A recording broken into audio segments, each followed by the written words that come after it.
नमस्कार, Chanakya IAS academy के daily current affair session में आपका स्वागत है।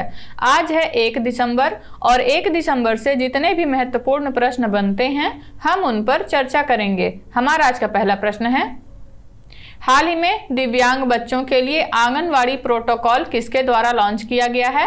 द्रौपदी मुर्मू, स्मृति ईरानी, नरेंद्र मोदी या फिर इनमें से कोई नहीं? तो अभी हाल ही में केंद्रीय महिला एवं बाल विकास मंत्री स्मृति ईरानी द्वारा आंगनवाड़ी प्रोटोकॉल लॉन्च किया गया है। केंद्रीय महिला एवं बाल विकास मंत्री स्मृति ईरानी ने दिव्यांग बच्चों के लिए आंगनवाड़ी प्रोटोकॉल पर राष्ट्रीय आउटरीच कार्यक्रम शुरू किया है। प्रोटोकॉल दिव्यांगजन समावेशी पोषण देखभाल के लिए एक सामाजिक मॉडल को अपनाता है। इस प्रोटोकॉल का उद्देश्य प्रारंभिक हस्तक्षेप, विकलांग शिशुओं और छोटे बच्चों के लिए विशेष सहायता और सेवाओं के माध्यम से बच्चों की भलाई में समग्र सुधार सुनिश्चित करना और दिव्यांग बच्चों की भागीदारी में सुधार के लिए परिवारों और समुदायों को शिक्षित करना और समर्थन करना है।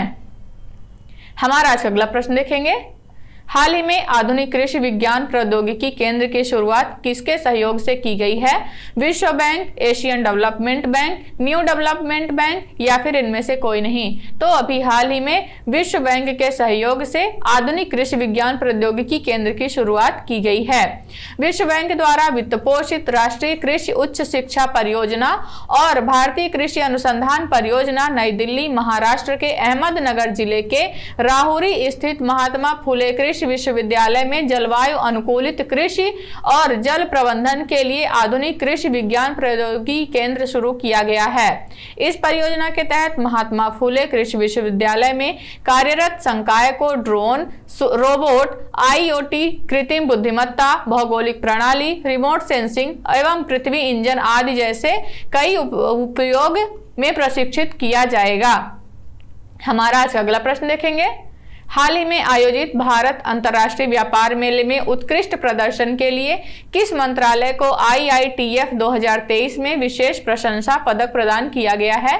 रक्षा मंत्रालय, विद्युत मंत्रालय, जल शक्ति मंत्रालय या फिर इनमें से कोई नहीं? तो अभी हाल ही में विद्युत मंत्रालय को उत्कृष्ट प्रदर्शन के लिए IITF 2023 का विशेष प्रशंसा पदक से सम्मानित किया गया है।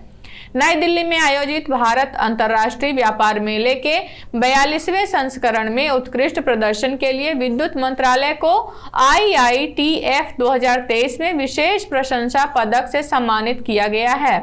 IITF के 42वें संस्करण में उत्कृष्ट योगदान के लिए मंत्रालय को यह प्रतिष्ठित पुरस्कार प्रदान किया गया है।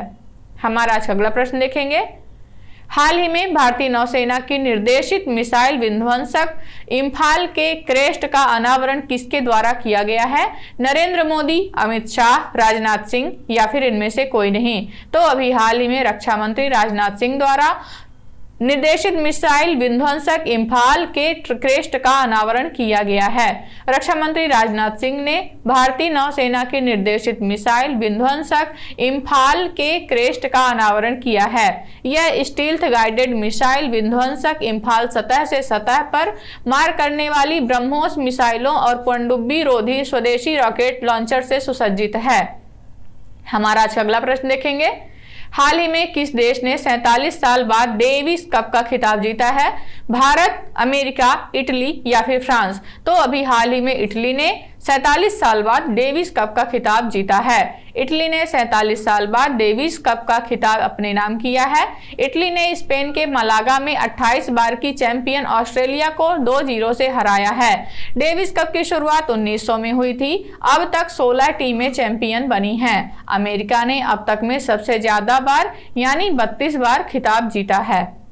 हमारा आज अगला प्रश्न देखेंगे, हाल ही में 54वें भारतीय अंतर्राष्ट्रीय फिल्म महोत्सव 2023 में किस फिल्म ने गोल्डन पीकॉक पुरस्कार जीता है? Endless Borders, Kantara, tea of fools या फिर इनमें से कोई नहीं? इनमें से कोई नहीं? तो अभी हाल ही में एंडलेस बॉर्डर्स ने गोल्डन पीकॉक पुरस्कार जीता है। अब्बास अमीनी द्वारा निर्देशित फारसी फिल्म एंडलेस बॉर्डर्स को 54वें IFFI में सर्वश्रेष्ठ फिल्म का गोल्डन पीकॉक पुरस्कार प्रदान किया गया है। इसके साथ ही बुल्गारिया के निदेशक स्टीफन कोमांडेरेव को उनकी फिल्म ब्लॉगजाज लेशंस के लिए सर्वश्रेष्ठ निदेशक के तौर पर सिल्वर पीकॉक से सम्मानित किया गया है। हमारा आज का अगला प्रश्न देखेंगे। पहली बार ग्लोबल स्टॉक टेक का समापन किस समिट में होगा? G7 summit, G20 summit, COP28 summit या फिर ब्रिक्स समिट? तो अभी हाल ही में चल रही COP28 समिट में पहली बार ग्लोबल स्टॉक टेक का समापन किया जाएगा। ग्लोबल स्टॉक टेक हर 5 साल में होता है। यह पेरिस समझौते के तहत होने वाला पहला अभ्यास है। ग्लोबल स्टॉक टेक शुद्ध शून्य उत्सर्जन में बदलाव लाने के लिए ज्यादा वैश्विक महत्वाकांक्षा और प्रतिस्पर्धा का आह्वान करता है। ग्लोबल स्टॉक टेक पेरिस समझौते का एक अहम हिस्सा है।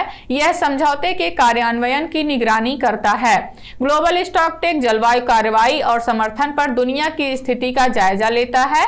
इसमें कमियों की पहचान की जाती है और जलवायु कार्रवाई में तेजी लाने के लिए एक बेहतर रास्ता तैयार करने पर काम किया जाता है।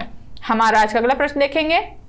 वर्ष 2022 के लिए इंदिरा गांधी शांति पुरस्कार किन्हें प्रदान किया गया है?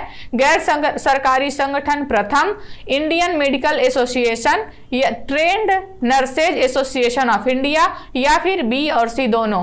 तो अभी हाल ही में वर्ष 2022 के इंदिरा गांधी शांति पुरस्कार की घोषणा की गई है, जो Indian medical association and trend nurses association of India दोनों को प्रदान किया गया है। यह अवार्ड शांति, निरस्त्रीकरण और विकास के लिए दिया जाता है।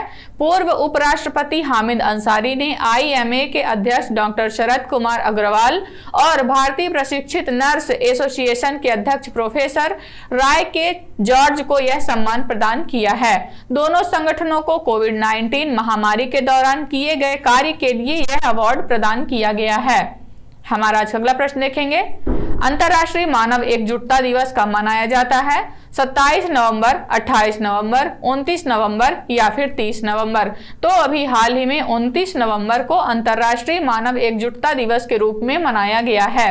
अंतर्राष्ट्रीय मानव एकजुटता दिवस को संयुक्त राष्ट्र महासभा द्वारा हर वर्ष 29 नवंबर को मनाया जाता है। इसे फिलिस्तीन जनता के प्रति एकजुटता का अंतर्राष्ट्रीय दिवस के रूप में मनाया जाता है। वर्ष 1977 में इसे स्थापित किया गया था। इस दिन संयुक्त राष्ट्र महासभा ने फिलिस्तीन को एक अरब देश और एक यहूदी देश में विभाजित करने का प्रस्ताव पारित किया था। हमारा आज का अगला प्रश्न देखेंगे। हाल ही में भारत के किस पड़ोसी देश ने ब्रिक्स सदस्यता के लिए आवेदन किया है? बांग्लादेश, पाकिस्तान, नेपाल या फिर श्रीलंका? तो अभी हाल ही में पाकिस्तान ने ब्रिक्स सदस्यता के लिए आवेदन किया है। पड़ोसी मुल्क पाकिस्तान ब्रिक्स समूह का सदस्य बनना चाहता है। ब्रिक्स का सदस्य बनने के लिए पाकिस्तान ने आवेदन किया है। ब्रिक्स में वर्तमान में 5 सदस्य देश शामिल हैं, जो ब्राजील, रूस, इंडिया, चीन, साउथ अफ्रीका हैं। 1 जनवरी 2024 से 6 नए सदस्य देश शामिल हो जाएंगे, जो हैं अर्जेंटीना, सऊदी अरब, UAE, मिस्र, इथियोपिया और ईरान। इन्हें मिलाकर कुल सदस्यों की संख्या 11 हो जाएगी। तो ये रहे आज के हमारे कुछ महत्वपूर्ण प्रश्न। आशा करते हैं चाणक्य IAS एकेडमी द्वारा चलाया जा रहा करंट अफेयर सेशन आपको पसंद आ रहा होगा। हमारे ऐसे और भी कंटेंट से जुड़ने के लिए चैनल को सब्सक्राइब करें और बेल आइकन दबाना ना भूलें। धन्यवाद।